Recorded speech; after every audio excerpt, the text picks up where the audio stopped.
Tá gravando. Olá, meu nome é Samira, eu sou aluna da base da nuvem.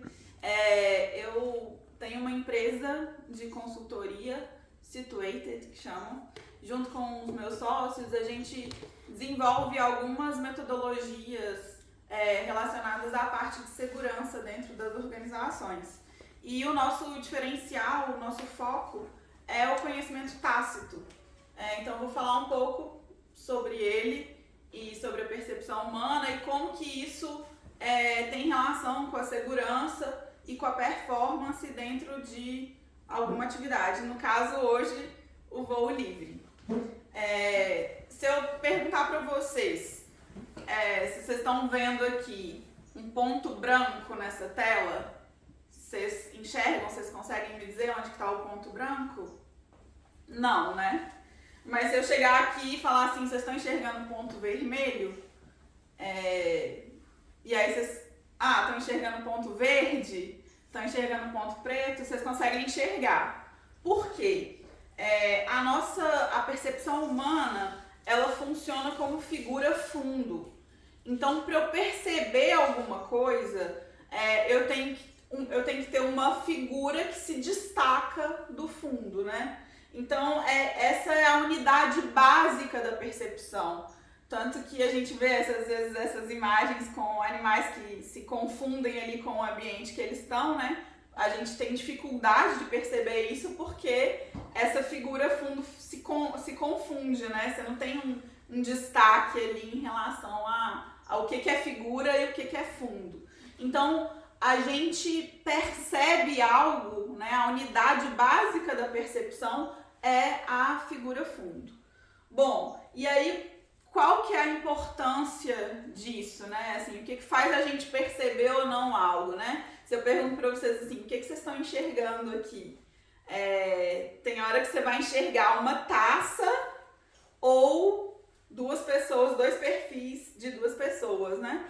E aí esse processo, e tem outros exemplos, né? Esse processo chama Gestalt Shift, que é o quê? O que uma coisa se torna figura e fundo, né? Essa mudança de você conseguir perceber algo, essa alternância, é também um processo que faz a gente perceber ou não alguma coisa. Então, o que aqui, para eu enxergar a taça naquela primeira figura, eu preciso colocar a parte preta no fundo, né?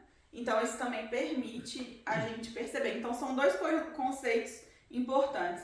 O de figura fundo, que é como funciona a nossa percepção, e o Gestalt Shift, que é o processo de perceber, que é quando aquilo vira uma figura e se destaca de um fundo e que aí você consegue perceber algo também, né?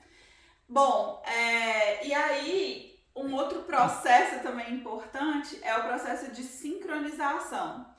O que é isso? É quando aquilo que você está percebendo, aquilo começa a aparecer com um sentido para você. Então você percebe e aquilo já aparece com um sentido. Então, por exemplo, a criança, ela nunca viu uma vela, né? Então, antes de conhecer uma vela, a vela atrai a criança. Então, ela não olha e fala assim, isso é uma vela. Ela olha e aquilo chama ela pra colocar a mão, né? Assim, é atrativo. E depois que ela coloca a mão e queima, a vela, ela já percebe a vela com outro sentido. Aquilo aparece como um perigo, né? Do tipo, nossa, não. Aquilo começa a repulsar. Então, ela percebe a vela com um sentido de repulsa. Então, sentir é o processo pelo qual a qualidade adquire um valor físico mesmo, vivo, assim, de significação pra gente. Então, você olha aquilo vem com um significado. Se a gente for pensar no voo livre, né? Antes de voar, a gente olhava um céu com nuvens como essas e a gente não sentia da mesma forma que a gente sente hoje depois que começa a voar. Então você já olha para esse céu, você já olha para o céu no dia e você já sente assim, nossa, vai dar voo, assim, eu quero ir lá voar, né? Assim, podia ir lá voar. Ou então, né, não, nossa, hoje não vai dar. Então isso já vem com um sentido diferente, né? Assim, antes da gente começar a exercer essa prática e depois que a gente exerceu a prática de voar. Então a gente enxerga, eu brinco assim, que a gente enxerga o céu com outros olhos, né? Assim, você já começa a perceber de outra forma. E a percepção é uma coisa interessante e importante, ela tá no nosso corpo mesmo, ela muda o nosso corpo. Então, tem alguns estudos que mostram que quando você aprende uma habilidade, desenvolve uma habilidade, então, por exemplo, a experiência mesmo, a expertise que se tem para voar, ela muda o nosso corpo, o nosso sistema nervoso, a organização e a plasticidade dos nossos neurônios. Então, a experiência, ela tá no seu corpo, né? E aí, isso é importante também, porque quando você vai perceber algo, aquilo tá num campo, que a gente chama de campo fenomenal. Então, não é só, você não percebe só a nuvem ou só o vento, né? Tem todo um contexto ali, todo um campo que faz parte da construção da sua percepção, né? E o que explica eu vou explicar um pouco por que duas pessoas olhando para a mesma coisa, olhando para o mesmo campo fenomenal, por que eles não enxergam necessariamente a mesma coisa, né? Então, esse é um exemplo de uma planta numa área remota do Brasil, né? E aí, quando eles estavam construindo essa planta, tinham operadores, pessoas experientes e pessoas novatas, porque não dá pra você levar só experiente para essa área remota, né? Fica muito caro, um projeto fica muito caro. E aí eles falavam muito, os novatos falavam muito isso, Samira, o problema de ir pra planta e ir lá acompanhar a construção, por exemplo, é que sem o supervisor experiente, é que você olha, mas você não vê. Você não consegue perceber a relevância no meio daquilo tudo, né? Então, se você for pensar no voo, é a mesma coisa, né? Uma coisa é um piloto experiente olhando para lá na rampa, olhando para a condição, sentindo, né? Percebendo ali todos aqueles elementos, relevo, vento, nuvem. E outra coisa é um piloto novato, né? Possivelmente ele vai estar olhando para o mesmo campo, mas ele não vai enxergar ou perceber a mesma coisa que um piloto experiente enxergaria, né? E isso está diretamente relacionado à forma de antecipar ou, enfim, realizar essa atividade de maneira segura ou não. Então, para desempenhar essa atividade de maneira segura, eu tenho que perceber os riscos, né? E perceber risco depende da experiência. Não existe eu falar assim, presta atenção, você tem que voar com atenção. Não. O que o experiente tem que ele consegue enxergar e que o novato não consegue, né? E a importância da gente reconhecer esse limite do novato e a possibilidade que o experiente tem de antecipar esses riscos, né? Então, por exemplo, vou dar um exemplo dentro da indústria, mas depois vou dar um exemplo no voo, que fica fácil criar esse contraponto, né? Por exemplo, nessa área, esse equipamento aí, ó, é um forno rotativo que ele tem o objetivo de começar a tirar a água estrutural do material, né? Então, é um forno de 135 metros, com 6 de diâmetro, você coloca o material ali e ele começa a esquentar e aí você tem uma descarga numa das extremidades desse material, que está super quente, digamos assim, uns 900 graus aqui, e ele vai cair nessa panela refratária, que é gigante, né? Bom, a gente acompanhando essa operação aqui,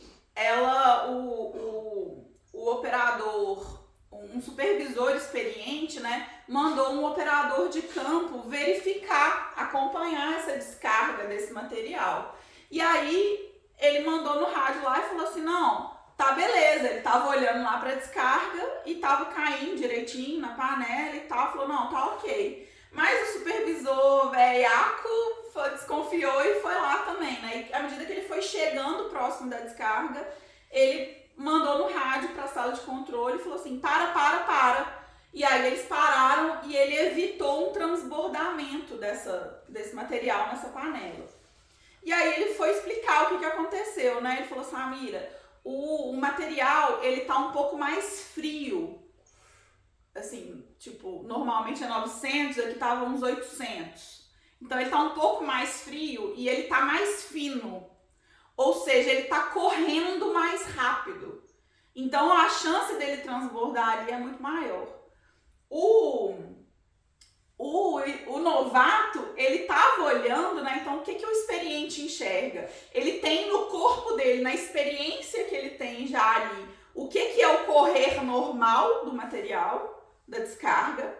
E quando ele olhou ali, aquilo apareceu como correr rápido. Então aquilo apareceu como figura, porque ele tinha esse fundo na experiência dele. O novato não tem o fundo.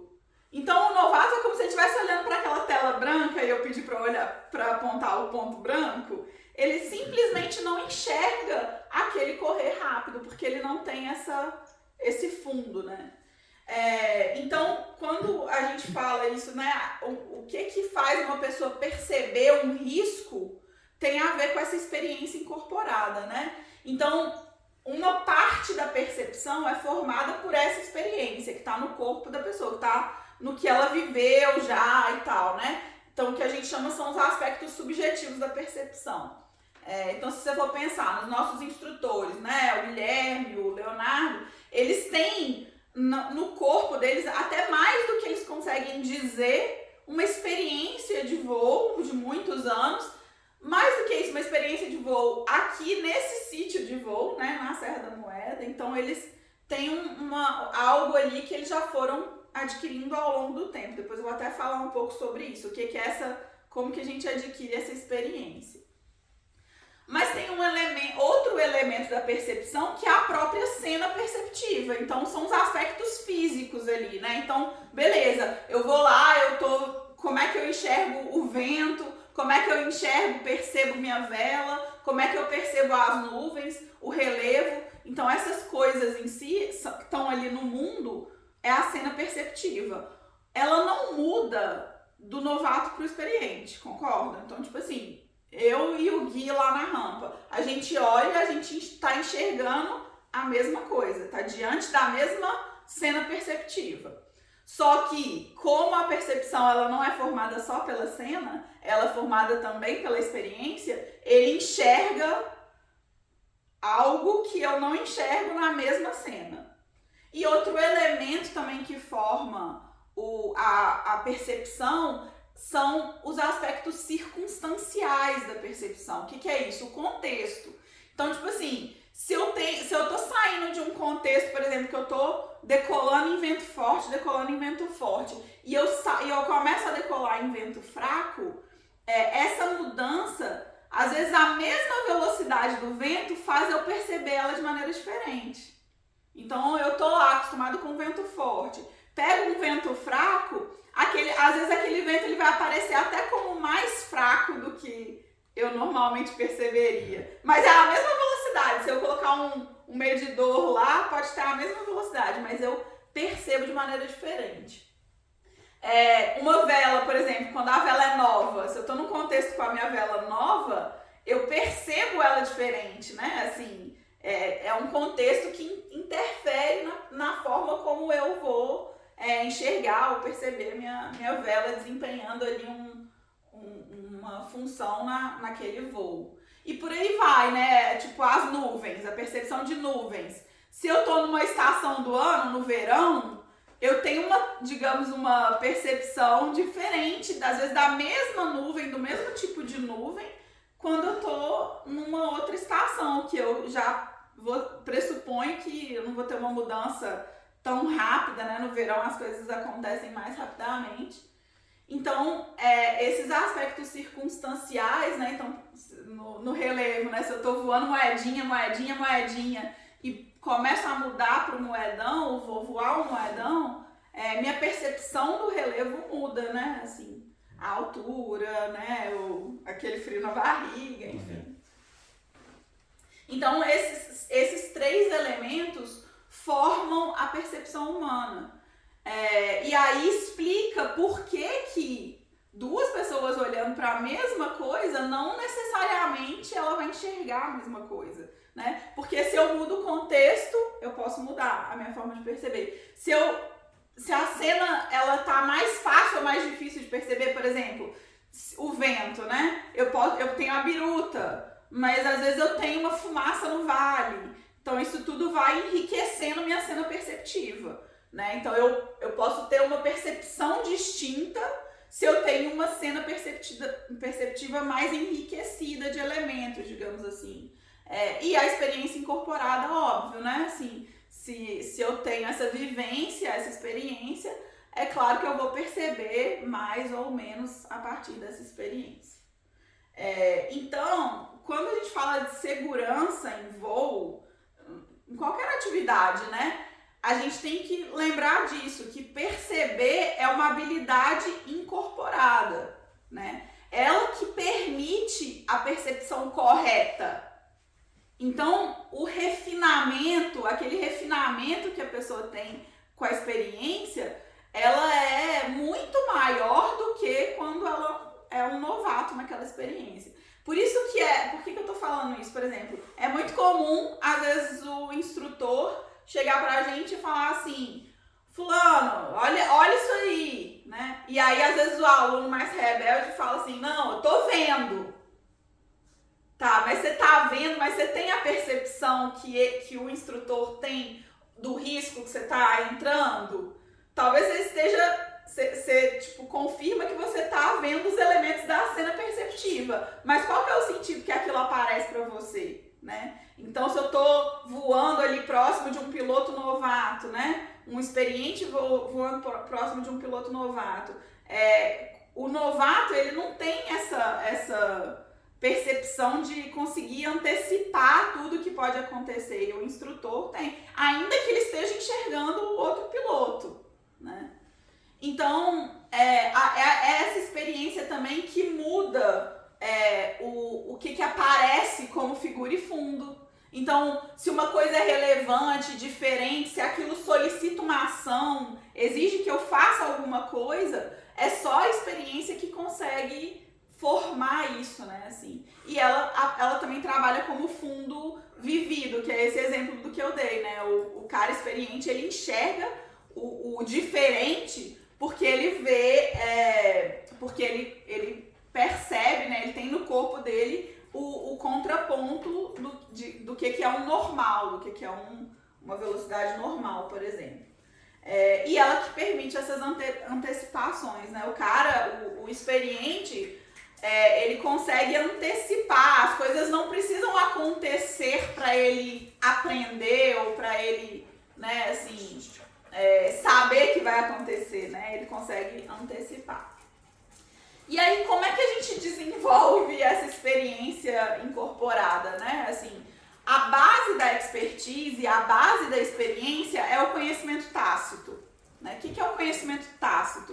Não sei se vocês já ouviram falar esse termo. O conhecimento tácito é o conhecimento que a gente desenvolve a partir de uma determinada prática.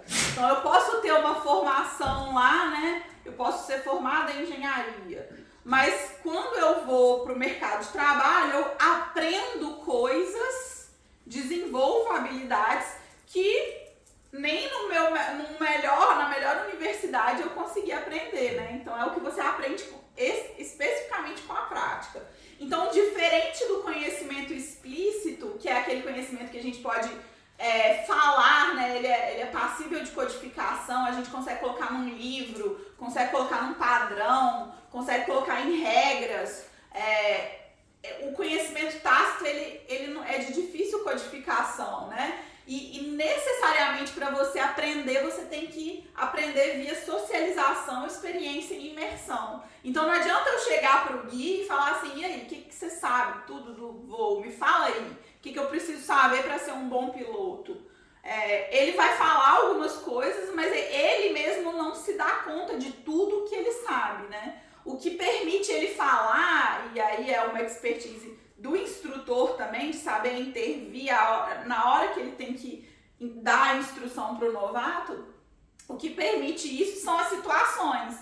Então tá lá, ele tá voando, os alunos dele estão lá em voo, aquela situação solicita, aparece para ele as intervenções que ele precisa fazer, né? Então pra gente desenvolver, a gente precisa estar imerso mesmo e socializar nesse contexto específico com os experientes, né? E aí é interessante que tem vários tipos de conhecimento tácito. Se você for pensar assim, né? O conhecimento tácito contingencial, o que é isso? O conhecimento tácito é aquele que está por questões contingenciais, do tipo regras tácitas embutidas ali num contexto, né? Então, por exemplo, ninguém nunca me ensinou que eu tenho que conversar com as pessoas olhando para elas, né? Assim, então, mas se eu quebro essas regras, eu começo a falar de costas e enfim, assim, aquilo aparece como estranho. Eu consigo perceber que, tem uma regra ali, né? Então, são as regras normalmente que estão ali embutidas naquela prática. O conhecimento tácito somático é o mais fácil, né? Esse que a gente, que está na habilidade motora e sensível mesmo, né? Isso aqui é não sei se vocês conhecem, é um moinho de bolas que tritura um material. E aí os operadores em campo ali, eles sabem o tanto de material que tem no moinho pelo barulho que faz das bolas de metal batendo na estrutura do moinho. Então, se tá batendo aquele som mais metálico, ele sabe que precisa colocar mais material. Se tá um som mais choco, assim, aí ele sabe que tem muito material, né? O que a galera fez? Eles construíram um ouvido eletrônico para tirar o cara dali. Eles pegaram essa percepção que o cara tem, né? E criaram esse ouvido eletrônico, porque aí você tira o cara desse barulho, que ninguém merece, né, ficar ali, e aí você consegue transferir esse julgamento para uma automação, né, assim. E um outro tipo é o conhecimento tácito coletivo. Ele é individual, assim, a gente desenvolve individualmente, mas ele tem esse nome coletivo porque você necessariamente, para aprender, você tem que estar imerso naquele coletivo, né? Esse conhecimento, esse tipo de conhecimento é o que permite o expert agir com rapidez e precisão. Ele é o que permite o expert de fazer julgamentos corretos, de similaridade e diferença, de relevância e irrelevância, de risco e oportunidade. Pensando no voo, assim, vamos pensar em exemplos desses tipos de conhecimento no voo. Por exemplo, um moedão sul, né? A gente imerso aqui na nossa prática, a gente já sabe que é um tipo de voo muito específico, que eu posso esperar características, né? Eu tenho que tomar cuidado, porque pode ser que eu não chegue no nosso pouso, né? Então, beleza. Essas regras ali que estão embutidas nessa prática de como voar no moedão quando está mais sul, elas estão ali e o Gui vai falar quando é o quê? Um aluno que nunca voou, ou quando vem um piloto de fora, fala assim, cara, cuidado, que aqui como tá sul, acontece isso, nananã. Então, são regras que estão ali, você consegue até falar mais facilmente, né? Assim, você consegue passar, e é muito do novato, né? Os experientes já estão ali, já sabem, e ninguém fala sobre isso, né? Assim, isso só aparece quando vem alguém e vai fazer um moedão sul e não consegue chegar no pouso. Aí, o cara, né? Aquela regra não apareceu pra ele. As habilidades motoras, sensoriais e de percepção aqui, é fácil pensar nos exemplos, né? Então, o cara tá lá pra decolar, o que ele olha da condição de nuvem, o que ele tá enxergando na biruta, como que ele percebe, ele olha a vela dele, o que ele tá escutando, o que ele tá sentindo ali no corpo mesmo, né? Então, a nossa atividade de voo, ela desenvolve, ela tem essa habilidade, assim, né? São muitos exemplos desse tipo de conhecimento, né? Quando a gente está começando, é interessante ver que a gente empresta o julgamento do instrutor, não é isso? No início, sei lá, tá lá no pouso, ainda nem foi pra rampa, você começa a inflar a vela, no início o instrutor, por exemplo, quando eu comecei, né, o Gui falava, ele até indicava a hora que eu podia ir, que eu podia inflar. E eu usava a percepção dele do que era um vento que eu podia fazer a inflada, porque eu nem não percebia isso, né? E ao longo da interação ali eu vou aprendendo, ele vai educando a minha atenção para começar a perceber, né?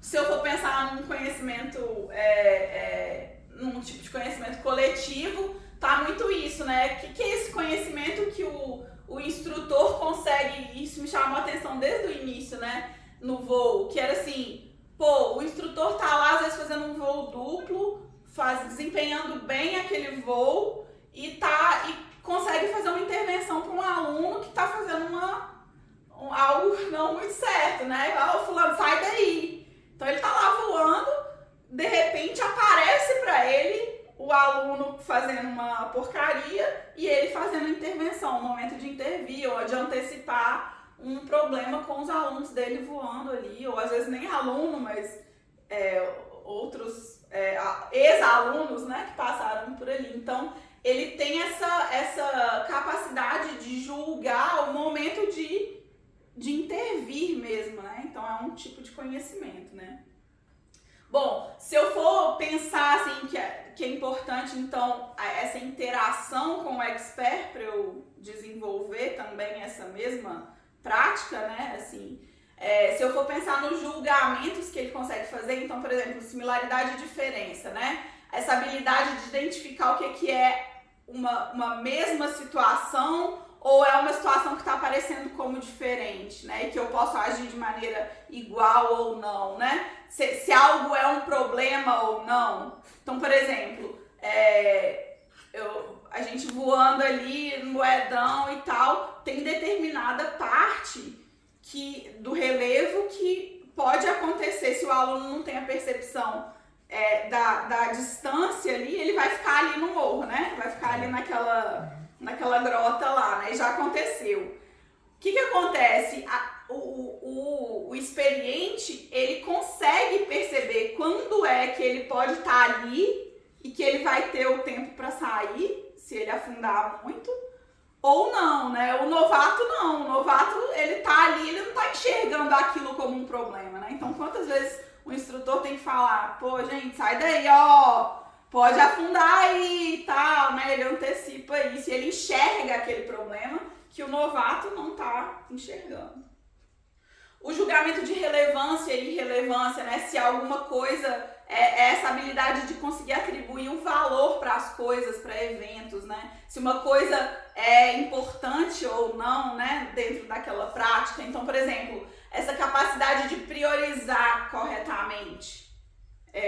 A capacidade de avaliar se alguma coisa é atual ou não, se faz sentido ou não. Então, por exemplo, o comportamento da vela, né? O experiente, ele já tem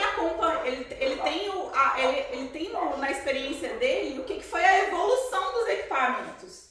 Quando ele começou a voar, o tipo de vela era e hoje ele tem um tipo de vela, né? Assim, então, o que ele esperava de um comportamento da vela do passado, às vezes da mesma categoria, não é a mesma que ele tem agora, né? E para isso você tem que ter essa experiência, né? Avaliar em quem que a gente pode confiar ou não, né? Então, quantas vezes o instrutor fala pra gente isso também, né? Não, fica tranquilo, fulano pode voar e ele tá aí com você vai chegar no pouso com ele, mas ele é experiente, né? Essa capacidade de julgar essa experiência dos outros pilotos faz parte desse julgamento de relevância e irrelevância. E o julgamento de risco e oportunidade, que eu acho que é o mais fácil da gente perceber na nossa atividade, né? Que é essa habilidade de avaliar as consequências. Então, assim, o experiente, ele sabe até onde ele pode ir, né? Os pilotos experientes falam assim, não, dá pra chegar, deixa eu ir ali, eu vou pegar aquela térmica, não, eu tô baixo do meio, eu vou recuperar naquela térmica ali, né? Ele sabe que até onde ele pode ir ou não, assim. Então, essa capacidade de antecipar problemas ou de saber, ou definir o timing de decisão, né? Não, eu vou arriscar, ou então não, eu vou pro pouso. né? Melhor eu ir para o pouso. Ah, não, tem uma nuvem aqui, eu consigo sair pela navegação, ou não. Eu vou meter uma orelha, eu vou fazer uma espiral e vou ir para o pouso. Então, analisar esses trade-offs, o que é isso, né? Tipo assim, se aquela decisão tem uma parte positiva e uma parte negativa, qual que vai ser a minha decisão, né? Assim, vale a pena ou não vale a pena seguir? Bom, então tudo isso, né, assim, o que isso tem a ver, né, essa experiência, então, com a segurança em si, né? Quando a gente fala de segurança, seja dentro das organizações, das empresas ou em atividades como a nossa, a gente tem que caminhar para a união desses dois tipos de conhecimento, né? Essa lógica mais normatizada, que seria o conhecimento explícito, ou seja, o que é que eu consigo antecipar, o que é regra. Então, por exemplo, a gente tem regras de trânsito na nossa atividade, né? São coisas que a gente consegue antecipar, situações que a gente consegue antecipar e verbalizar ou colocar isso, difundir isso entre os pilotos.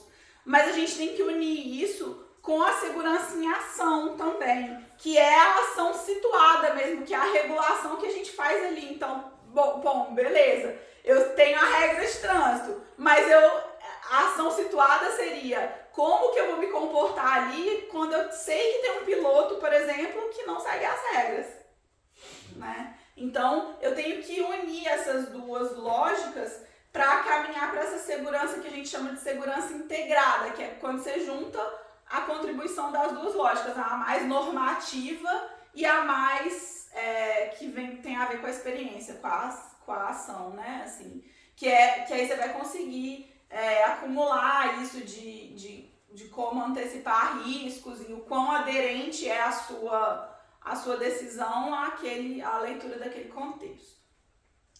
Então tem a ver com esse conhecimento explícito ou materializado ou conhecimento tácito, a união desses dois. E é isso que é a expertise, né? Então, para finalizar, assim, falando especificamente de contextos de segurança, tem um grupo de estudos que é da França, que eles estudam como fazer a gestão de segurança dentro das empresas. E aí eles identificaram dois tipos de contextos, assim, a partir de determinadas atividades, né?